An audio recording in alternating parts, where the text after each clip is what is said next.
Supplementary book of class 10th, chapter number 1, A Triumph of Surgery, यानी कि जीत चिकित्सा की. Have you seen the dogs around in a street? There are two types of dogs, street dog and pet dog. चारों ओर जब हम देखते हैं गलियों में, तो हम देखते हैं कि डॉगीज होते हैं, कुत्ते होते हैं, और एक कुत्ते उस तरह के होते हैं जो इनको हम पालते हैं, पालतू कुत्ते. स्ट्रीट डॉग होते हैं, उनको कोई पूछने वाला नहीं है, वो कब खाएंगे, कब बैठेंगे, कब उठेंगे, कब जागेंगे, कहाँ रहेंगे. लेकिन पेट डॉग को हम अपने छोटे बच्चे की तरह उसकी केयर करते हैं. इतनी केयर का कभी कभी ज़्यादा pampered dog, they are so pampered that they become ill, they become sick, they become energy less, lazy. इसी तरह की कहानी है, इसी तरह की पाठ में एक्सप्लेन किया गया ट्रायम्फ ऑफ सर्जरी में. इसमें मिसेस पैम्फ्रे है, जिसके पास एक डॉगी है छोटा सा, जिसका नाम है ट्रिकी.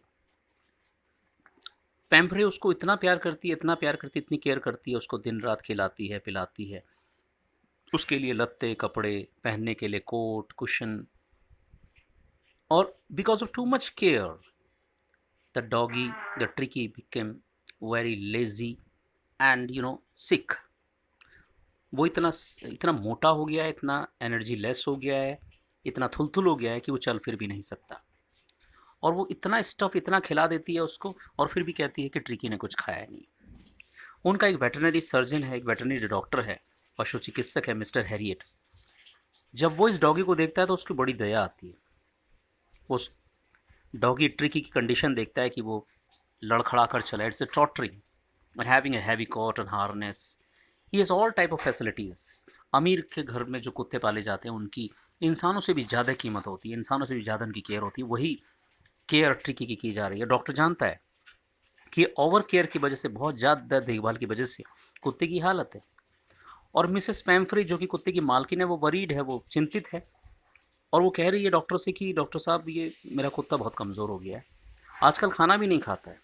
मैं जब इसको देखती हूँ तो अब कहाँ से खाएगा. वो इतना दे देती है उसको कि खा खा के वो स्टफ़ी हो गया है बिल्कुल. और इस कुत्ते की खासियत ये है कि ये ग्रीडी है. इसको जब भी खाना दो ये रुकता ही नहीं है. और एक्सरसाइज के नाम पे ज़ीरो. थोड़ी बहुत वॉक वो मालकिन के साथ करता है, दैट्स ऑल. उसके अलावा कोई प्लेइंग नहीं, कोई गेम नहीं, कुछ नहीं.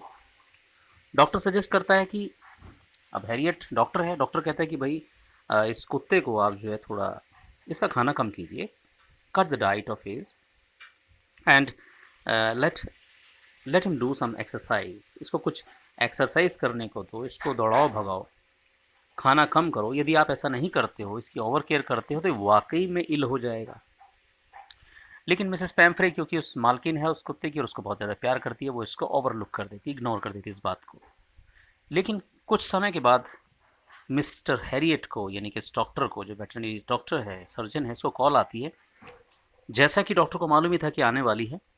और पैम्फ्रे कहती है कि ये मेरा जो डॉगी है ट्रिकी, ये कुछ नहीं खा रहा है, लेटा रहता है, हाँफता रहता है सारे दिन, कुछ नहीं करता, कुछ नहीं खाता, उल्टा इसको वॉमिटिंग, उल्टी की प्रॉब्लम और हो रही है, क्या किया जाए. अब डॉक्टर सोचता है यदि सीधा सीधा मैं इसको समझाऊंगा तो इतना प्यार करती है, ये समझ नहीं पाएगी, इसकी आंखों में प्यार का चश्मा चढ़ा हुआ है इस डॉगी के लिए, इस ट्रिकी के लिए.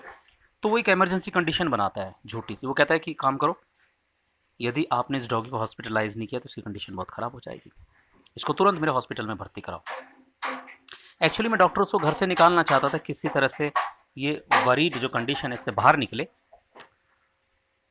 तो उस डॉगी को विदा दी जाती है. पैम्फ्रे बेचारी रोते हुए उसको विदा करती है, और उसके सारे लत्ते, कपड़े, उसके खेल खिलौने, बर्तन सारे कार में पैक करती है, उसको कंबल में लपेट कर उसको बाहर लाती है.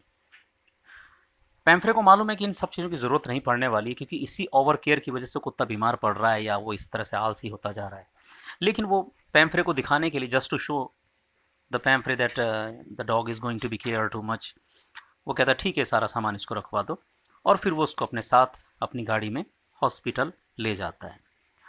और यहाँ हॉस्पिटल का सीन कुछ और ही है. जैसे ही हॉस्पिटल में उसको ले जाता है, वो उस कुत्ते को, पैम्फ्रे ट्रिकी को बाहर छोड़ता है, तो सारे जितने भी हॉस्पिटल्स के कुत्ते वो पल रहे हैं वहाँ पर, वो सारे दौड़े हुए उसको चिपट जाते हैं.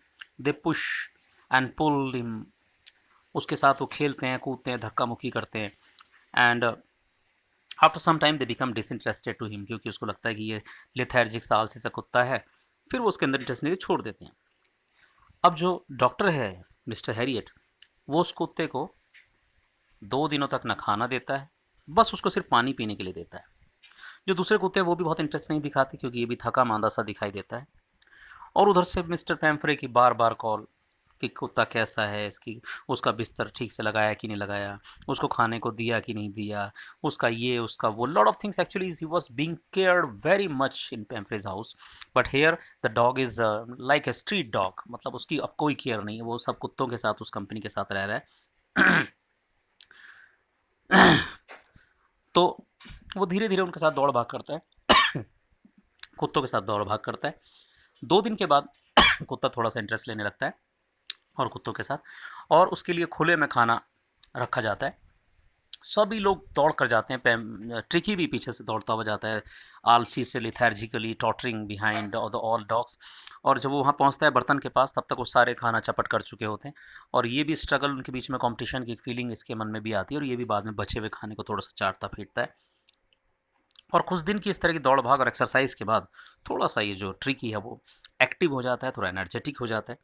फिर पैम्फ्रे का फ़ोन आता है वहाँ से कि ट्रिकी की क्या हालत है, कैसा है? तो कहता है हाँ, अब थोड़ा सा रिकवर हो रहा है, बेहतर हो रहा है। बस इतना कहना था कि मिस्टर पैम्फ्रे उसके लिए कि अब बेहतर हो रहा है, तो पता नहीं इतने दिनों से उसने खाया होगा कि पिया होगा नहीं। और उसके लिए 2 दर्जन अंडे रोज़ भेजना शुरू कर देती है, फिर बियर, फिर वाइन, फिर ब्रांडी, जो भी वो भेज सकती है उस कुत्ते के लिए, जैसा वो खिलाया पिलाया करती थी ऐसा वो भेजना शुरू कर देती है। लेकिन यहाँ पर हॉस्पिटल में तो डॉक्टर को कुत्ते को कुछ देना नहीं था, ट्रिकी को कुछ देना नहीं था। तो जितना भी खान पीन आ रहा था, इससे मस्त एकदम से जो है उसके स्टाफ के लोग थे हॉस्पिटल के, वो पार्टी कर रहे थे रोज़। और कभी कभी तो ऐसा लग रहा था कि ट्रिकी को परमानेंट ही गेस्ट बना लिया जाए, जिससे कि इस तरह की दावतें रोज़ चलती रही।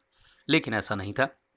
2 हफ्तों के बाद धीरे धीरे जो तो डॉगी था वो बिल्कुल एनर्जेटिक हो गया, एक्टिव हो गया ट्रिकी, और उसके अंदर एक फ्लेक्सिबिलिटी आ गई, उसकी मसल्स भी हो गई हैं। It's only not because of any sickness और किसी ट्रीटमेंट या मेडिकल ट्रीटमेंट की वजह से नहीं, बल्कि जो वो ओवर स्टफ़ खाना खाया करता था, अति खाना खाया करता था, अति केयर उसकी हुआ करती थी, वो सारी वहाँ पर उसने छोड़ दी। उसकी दौड़ भाग, उसकी एक्सरसाइज, यानी कि डाइट कट की गई, और उसकी एक्सरसाइज उसको लॉट ऑफ कराई गई, है ना? तो he was doing a lot of exercises with other dogs, and he was just living a community life there without any much care, and he was eating the food which was really required for him, जो उसके लिए वाकई ज़रूरत था उतना भोजन कर रहा था। और इस तरह से धीरे धीरे वो रिकवर्ड होकर फिट एंड फाइन हो गया।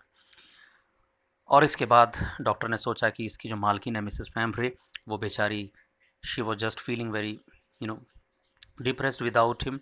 तो उसने फिर उसको कॉल किया कि आपका कुत्ता अब ठीक हो चुका है, आप इसको वापस ले जा सकते हैं। बस इतना कहने की देर थी कि with in very short time एक गाड़ी आकर रुकती है, और उसमें मिसेस पैम्फ्रे होती हैं बैठी, पर बड़ी बेचैन सी, she was very much restless to see the condition of Tricki, उसको देखने के लिए बड़ी बेचैन सी होती हैं। डॉक्टर कहता है कि मिस्टर हेरिट कहते हैं कि आप कार के अंदर ही बैठे रहिए, आपको आने की बाहर ज़रूरत नहीं है।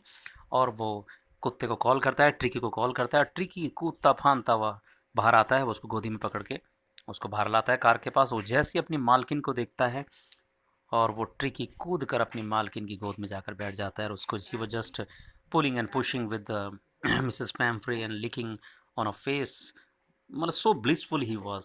और पैम्फ्रे बड़ी खुश होती हैं, कहती हैं कि आपने वाकई से, it's a triumph of surgery, आपके इस चिकित्सा की, आपके इस मेडिकल ट्रीटमेंट की जीत हुई है। जबकि वाकई ये जीत तो सिर्फ एक डिसिप्लिन की थी। And as you know about that, ऐसा ही हमारे साथ छोटे छोटे बच्चों के साथ भी होता है। And just we have to think about it, what is the essence of this chapter, इस पार्ट का जो सारांश है, जो इसेंस है, वो क्या निकलता है, we have to see it. और इसके जो क्वेश्चंस हैं और जो आंसर हैं, you have to answer properly. And I am telling you the very first thing, that the main thing is just to make a video film in your mind about any chapter. There is no need to learn the chapter in language.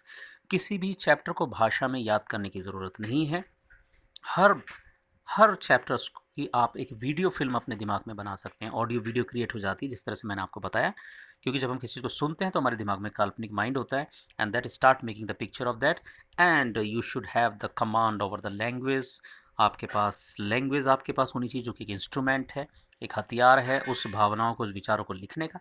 तो जो भी आपने पढ़ा है, उसके छोटे छोटे question हैं, छोटे छोटे आंसर हैं, उनको आप ट्राई करते रहिए। And with A small and by you can just right the answer in a long form also.